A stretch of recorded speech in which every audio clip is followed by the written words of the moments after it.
I'm always happy to be on board. Sports development is, crucial. So many, and I think it's a great avenue. So many people are so focused on senior basketball and, wins and losses and tournaments. And we often forget about the actual development and sport as a tool for change.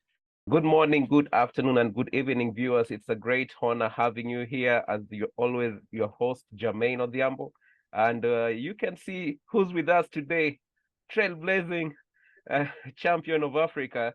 And she has a great heart for Africa, and not just Africa. She's leading the way in terms of women and leadership, and also inspiration to the youth, to the women, and to many players, not just in Africa, but all over the world. Ladies and gentlemen, without further ado, it's my honor to present to you our lovely guest for today's episode, Coach Liz Mills. Much welcome. Thank you, Jermaine. I really appreciate you inviting me on the show and looking forward to a really interesting discussion. You're welcome. You're welcome. Ladies and gentlemen, we are talking about trailblazing in basketball, and Coach Liz Mills shall take us through success and empowerment. As a trailblazer in the world of basketball, you have shattered glass ceilings. You've achieved several firsts. What advice do you have for young girls who aspire to pursue a career in sports, and particularly basketball? For me, first and foremost, it's about having a deep sense of purpose. You've really got to love what you do. When you love what you do, you can face numerous obstacles and overcome these obstacles. And you have to be incredibly resilient and determined. I also think it's really important for not just people in sport, but anybody who wants to achieve something. You need to define what success looks like to you. Not taking a definition of success from your community, from your society, what people tell you. It's got to be personal. It's got to mean something to you. And success for me isn't necessarily what success is to you, Jermaine. And it's about understanding everybody's on a different journey and is looking to achieve different things. Yeah, and I appreciate that, because I realize success is so unique as our fingerprints. It's so unique. Exactly. And for a coach, it's not necessarily wins and losses. You look at my career, and sure, I've won championships at the club level, but still haven't won an Afro basket or anything like that. But you look at the success I've achieved in terms of female empowerment, more female coaches on the sideline. And to me, that means a lot more to me than any of the wins and losses that I've achieved. Yes, and you have been really instrumental in breaking down gender barriers in basketball. You've led both men's teams and women's teams to success. And how do you navigate and overcome gender stereotypes and biasness that makes you exist in this sports industry, in this level that you are in? Well, first and foremost, my number one strategy was to be as qualified as possible. I think so from a young age, I was probably about 16 when I first started coaching basketball. And I knew that in order to be successful, I needed to be more qualified than any man in the room. So I went on to study sports science and sports management as my undergrad. I have a master's in coaching, and then I have numerous diplomas in basketball analytics, film analysis, etc. And so to be able to sit at the table and be like, who's more qualified than me? Not many people. And then it's just about creating your own opportunities. For women, we are rarely handed a job. Someone's not going to tap me on the shoulder and be like, here, Coach Liz, why don't you coach this team? And so ever since I've been in Africa, I have approached teams and I've asked them, knocked on their door saying, why don't you hire me as a coach? And so for a lot of women out there, that's what I always say to them. They have to be brave enough to fail. And if it's a no, so what? There's always another opportunity. Definitely. If you could just chime in a little bit on the importance of data analytics in sports today. Oh, look, as a head coach, the more information you can have, the better decision-making process that you have as well. And so for me, it's not necessarily about the eye test. I think sometimes when you're looking at the raw data that analytics provides you, it brings some more objectivity. It's also an easier way to compare and contrast players. And you're not just using the data solely without the eye test or film or scouting. You're using all different methods to get the best possible solution to whatever issue you're looking at. In terms of, it might be recruitment, it might be defensive tactic, it might be offensive tactic. So it's just another tool that you as a head coach can use to make better decisions along the way. Yeah. Would you like to share a personal story or experience where you faced significant challenges or obstacles as a female coach, and how you managed to overcome them? And definitely, what lessons did you learn from those experiences? Oh, look, there's several, so I'll try and keep it short. Yeah. I was overlooked for my first head coaching position for the national team, for the Zambian men's national team. I'd been head coaching, I'd won 2 national titles, and I was asked to be an assistant coach because they wanted a national Zambian as the head coach. And I'm pretty sure I was also because they weren't super comfortable having a female head coach at that point for the national team. Then also when I was in Cameroon with the Kenyan men's national team for the Afrobasket qualifiers, I was told by a Cameroon Federation official when I went to put my gear on the head coaching seat for the game, I was told to move to the assistant coaching seat because they pointed at my male assistant coach and said, he's the head coach. What? So as I've gotten older, instead of getting angry about these things, I see it as a way of, these are education moments and, changing people's mindsets. Instead of getting fired up and upset, it's more about, being in a position to inspire change by action. And so now I'm saying, no, look, I'm the head coach and, I know it's rare, but it is happening. Or in case of the Zambia situation, it was motivation that I needed to upskill so that I couldn't be overlooked. And that's when I got into film and analytics. And it was also about, I was a big fish in a small bowl. And that was when I was like 6 years in Zambia. I kind of felt like I was the Greg Popovich of Zambia.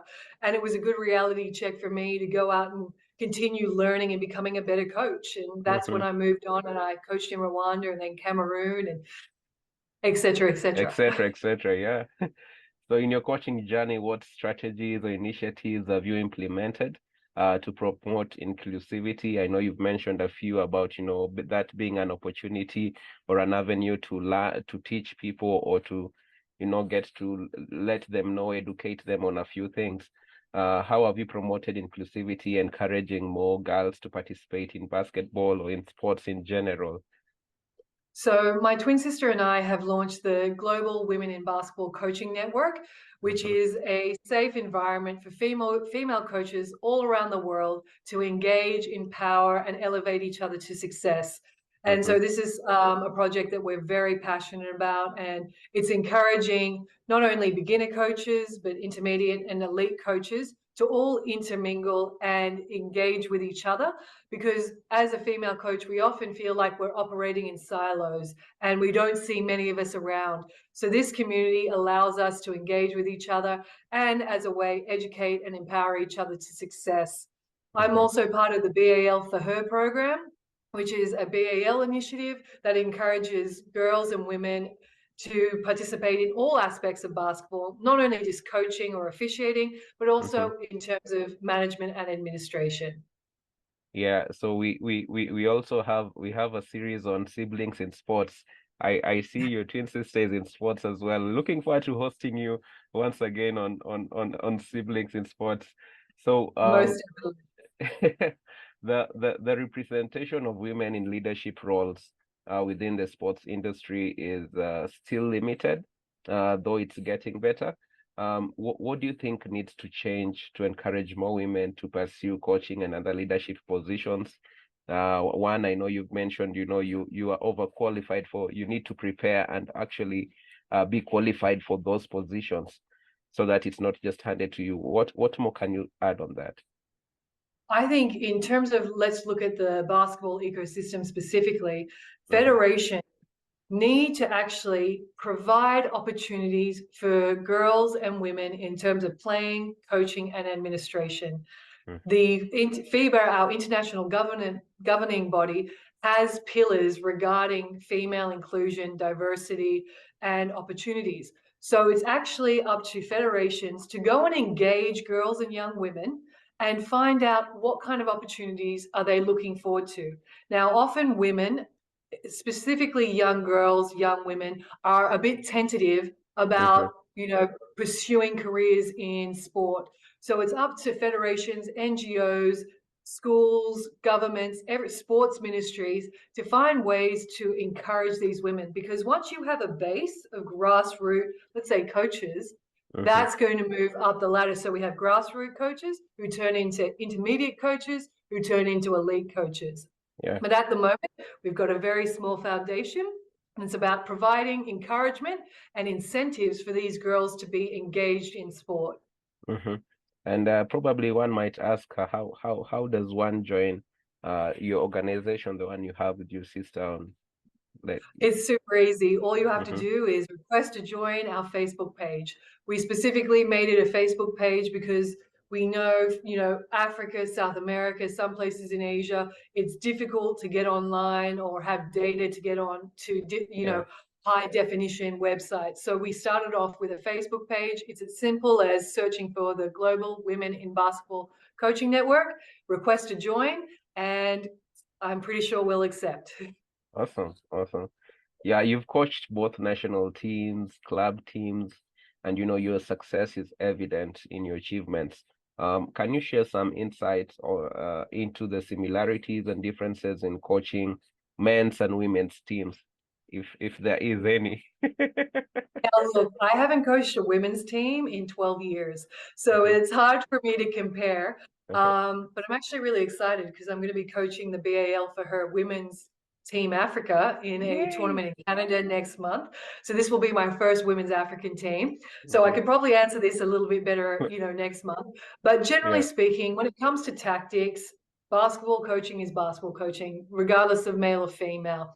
Now, for me, what speaking to all my other coaches, it's about delivery, it's about communication, it's about how you build relationships with men and women.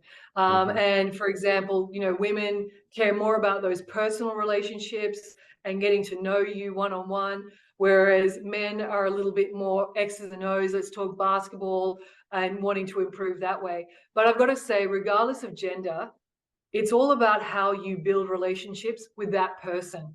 And, you might find a male player wants that extra time and one-on-one time with you and wants to get emotionally invested.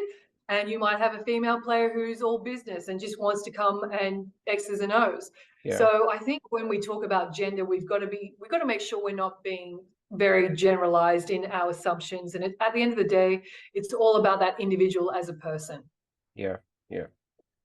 In your opinion, how can sports organization, communities, and educational institutions work together towards creating, an environment that supports and nurtures young girls' athletic ambitions? Look, it all starts with Ministry of Sport and Ministry of Education, and them building and working together, because we've got to start this in schools. Because sport isn't just about health. It's all about the social aspects as well, the camaraderie, the teamwork, time management, priorities, learning multiple skills, leadership skills. And these are all transferable to other aspects of your life. And so first and foremost, it's about those two, then getting the federation on board, because it's up to them to provide a curriculum for sport in schools.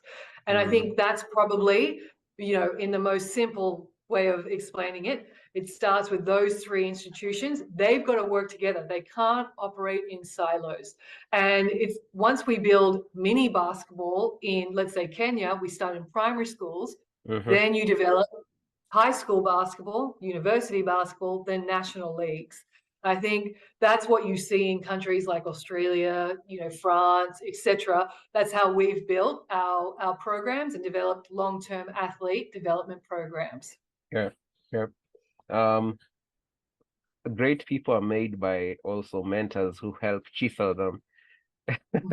What role do you think mentorship and support systems play in development of young athletes, especially for girls or boys as well? Have you had any mentors yourself who have influenced your coaching career, or whom you talk to when you face a few challenges and you're like, hey, help me, What do I get do? me through this? Well, first and foremost, I've actually got to say the power of role models is something that you can't underestimate. As a young I was 10 years old when I first started watching women's basketball here in Australia, and it was seeing the female head coaches in the league marching up and down the sidelines, being absolute bosses that inspired me to coach. Yeah. And so that's why I think it's so crucial to have female role models out there, be that for young girls and young boys, because how do we expect men to be coached if young boys don't see it? And we've got to change the narrative early. And then in terms of, mentors I've had, they've all been men, because my trail has been uncharted. There's been no female coaches who have left their home country, competed, coach men's senior teams in other countries or national teams in other countries. So when I look for mentors, it has to be men. And I've been really lucky to have some great mentors along the way here in Australia and Africa. And, I hope that, on the flip side, I can be, and I have been a mentor for a lot of women around the world who, especially within the FIBA system, who are coaching women, but also coaching men. And I have a leadership group within the Global Women in Basketball Coaching Network. All these women coach men. And so if I have an issue, WhatsApp group, and there I go. So it's so important. Like, until I reached out and did my research, I didn't know there were other women out there who were doing similar things to me. And so I would always make myself available, be that to coaches, male or female, as well as athletes as well. Yeah. Speaking of athletes, you had a chance to recruit someone, and of all the players in the world, you said this player is integral for the next level in VAL, Tyler Ongwae. What do you think of him? Oh, look, Tyler and I worked really well together when I was coaching the men's national team for Afro qualifiers and then Afro basket. He's such a high character, elite player. And when I was recruiting, what's number one for me is high character. Because as a coach, you don't want to deal with drama. You want to deal with someone who's professional on and off the floor. And obviously, he's an elite player. He plays both ends of the floor, an elite defender. And as we all know, he can score when needed. And for me, to be able to bring him back for BAL after him playing in the VTB in Russia, which is basically the second best domestic league in Europe. And that's exactly what we want for BAL. We want these players to come back and play in the league. But in terms of being able to work with him again after Kenya, I also hope that this inspires, KPA to be a little bit serious about BAL qualifiers, because it would be great to have a Kenyan club participating in the league next year. Definitely, we are also trusting for that to come through and happen. And just looking ahead, what are your aspirations or goals for the future in terms of further advancing the presence and recognition of women in sports, or both in coaching or in your professional realm? So first and foremost, I would love to see an increase in female coaches on the sidelines for women's teams, as well as men's teams, boys and girls teams across the continent. There's some great young female coaches coming up the ranks, and ultimately at the women's Afrobasket, the men's Afrobasket, BAL, Women's Club Championships, it would be great to see female head coaches as well as female assistants being on those sidelines and coaching teams. I think the BAL has also done an amazing job of inspiring other leagues. Not only do we have female referees, coaches, officials, female cameramen, female sports commentators, journalists. You see the fingerprints of women everywhere across the league. And so whether it's a male or female league, I'm hoping to see women in every aspect of the sport or our ecosystem in different competitions, not only in Africa, but around the world. And then personally, I would love to go back to coaching national teams. My next goal is to coach an African team at a World Cup or at an Olympics. And obviously I would love to win a BAL title. And once I've done those two things, I will be retiring. Please don't retire from the space though. Not from the space, but I will retire from coaching and then definitely look after mentoring and coach development. That's where I'll shift towards. Yeah. So speaking of national teams, how was your Kenyan assignment? Look, I really enjoyed coaching the Kenyan team for the AfroBasket qualifiers, and it was a great privilege to coach them at AfroBasket. You know, 28 years is a long time, and that's an entire generation of Kenyan basketball players that had not reached that level. So to be able to be part of this team's journey, to be at the pinnacle of African basketball was a privilege and an honor, and I absolutely enjoyed working with a majority of the players, and it was a great opportunity for all of us to represent the country at the highest level. If you had a chance to sit with the Cabinet Secretary of Sports Kenya, and together in that room there is the First Lady of Kenya, and they ask you what areas can we improve on as a nation in sports or in basketball, what will you tell them? Well, first and foremost, administration of the sport is what's holding it back. So I would really encourage them to do a clean sweep of the Kenyan Federation and really start looking to elect people for these positions who are passionate about the development of basketball. They're not there for the power or prestige or the money. They're there to develop the game, and be that a 30-year-old or a 60-year-old, as long as male or female, diversity and inclusion is also important at the federation level. I also think experience matters. You know, business experience, sports management experience, these things need to be considered when electing officials for the federation. And then, of course, it's about funding. You can't have national teams who cannot participate in tournaments because of lack of funding. We all know there's money in the country. So it's about a matter of priority. And lastly, youth development, because at the top, these players are very hard to change because they haven't had the coaching from a young age. So if you want long-term success, we have to focus on youth development. I mean, you look at upcoming AfroCan tournament in Angola next month. Why are you taking so many old players when this is a perfect opportunity to develop young players, 20, 25-year-olds, so that these players can then go on to AfroBasket qualifiers and you can have a 2-year period of development. But unfortunately, you've got a federation that cares more about short-term success, like a lot of African federations. It's not the only one. And limited funding means that they feel like they've got to prioritize winning over long-term success. Just speaking on funding, funding is an integral part of the aspect of growth of sports business. It's an integral part even just at the club level. Let's say where any club within any nation. Let me pick Kenya for example. The structure of basketball has been where the top team goes into the BAL, road to BAL.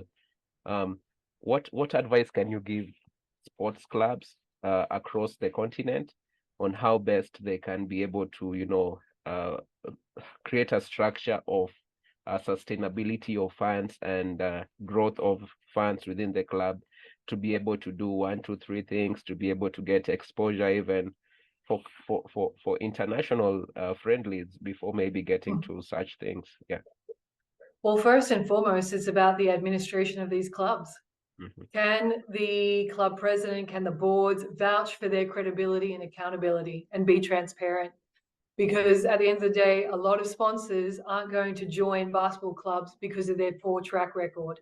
So it's about cleaning house. It's about having people within your club and organization who are legitimate and are able to get into these boardrooms and meetings and promote your club at the highest level and have a history of being transparent and accountable and being able to look after cash flow. And so that's first and foremost. Then it is about, I think a lot of clubs in Africa don't understand what playing in the BAL can do for their brand, and understanding that brand exposure, not only in road to BAL, but also the BAL. What does that equal? Funding. It equals finances. And so being able to play at that level and having that exposure is a benefit. And as a byproduct, you're going to get brand recognition as well as finances. And understanding marketing. I think a lot of teams don't understand social media and how to leverage that to bring in sponsors. So I think those are a few different ways that we can see an improvement. I mean, you look at KPA, right? They've already got a huge budget. You've got KPA across their jerseys, so that's already branding that they don't need to do. And so playing in road to BAL and playing in BAL brings that brand not only to Kenya or East Africa, but to the entire continent. Yeah. So that's, just imagine the sponsorship, the extra sponsorship they could get if they wanted. Yeah. What's the future of basketball in Africa? Where do you see basketball in Africa in the future? There's so much potential and talent on the continent that it's scary. So, you know, on one avenue, you've got BAL, and that's going to explode over the next 5 to 10 years, is going to compete with the best leagues across the world. Then I know that FIBA Africa is looking to develop like a BAL competition for the women. So that's an exciting avenue that we're going to see for the women's basketball. But then I also think it's really crucial for us to continue to develop our junior programs. So obviously you have Junior NBA, BWB, Giants of Africa, but I think we need countries' federations to develop their own junior competitions so that when we go to under 18 Afrobasket, we're seeing the best of Africa talent and the young talent on display. So for me, you know, what we're going to see once we get the infrastructure in place, proper administration and coach development is something that is crucial as well. We have the athletes, we don't have the local coaches that have the ability to work with these athletes in development. Obviously there are in each country, but not enough across the board. So once we get those three things in place, you're going to see a boom in African basketball. And, you know, 10, 15 years down the line, you're going to see African teams at the junior and senior level sitting on podiums for club championships or national team competitions like the World Cup and the Olympics. Something I'm really excited about. Now, if you had a chance, speaking of development, if you had a chance to get back to a 17-year-old you, what would you address differently, or how will you address a 17-year-old you? In terms of playing or coaching?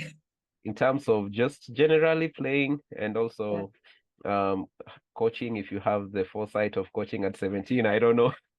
For some it comes early. I was coaching at 16, so 17, 1 year in. So if I could, what I always say to young players and coaches is have a growth mindset. Anything is possible, and it's really important to understand that, you know, you've got to be coachable. You've got to be open to learning, not only as a coach, but as a player.